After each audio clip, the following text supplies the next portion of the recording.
this creative space is supposed to look at what transformation means. So it's meant to sort of elicit curiosity from the outside to draw you in. Resilience Frontiers is really to go beyond everything.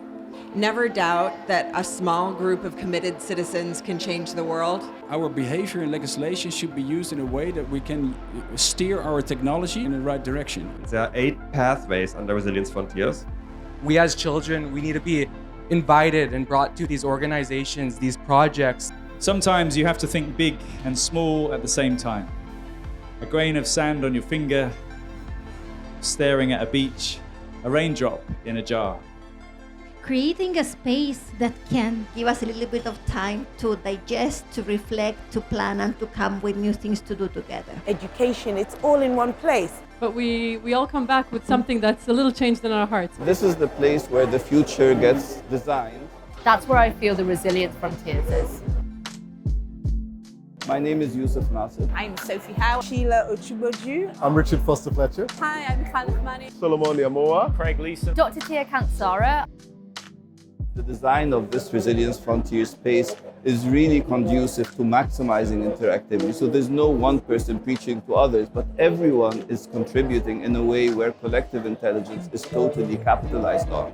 For me, Resilience Frontiers is about what doesn't exist yet, but what can be created with a mindset that is marrying these different ways of being, the way that it should be and the way that it can be.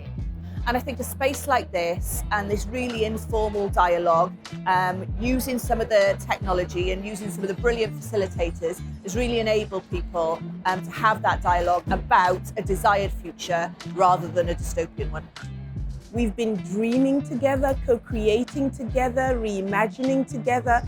And that's a really powerful, intimate space for a community. The second thing is the diversity of participants, whether different age groups, different backgrounds, different nationalities, different cultures. So that gives us a diversity of thought that is essential to get all views on board.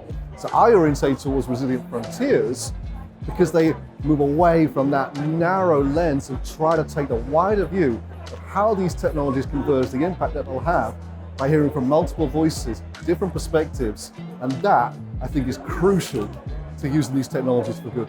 Resilience Frontiers encourages a space where everyone can come and be heard, challenge the assumptions of how we do and talk and create and work together. The third thing is the innovative modalities that we're using. And so we're trying as much as possible to use modern and postmodern means in order to capitalize on this collective intelligence and make sure that we get as much creativity as possible from our diverse audiences. It's rare to find an organization that gives you a paintbrush to be able to paint a visual of what you want as a vision. To then bring a community together to actualize what can really happen is transformative. To give a person an audience, to be able to connect with a desired future, but by giving them the toolkit is manifestation.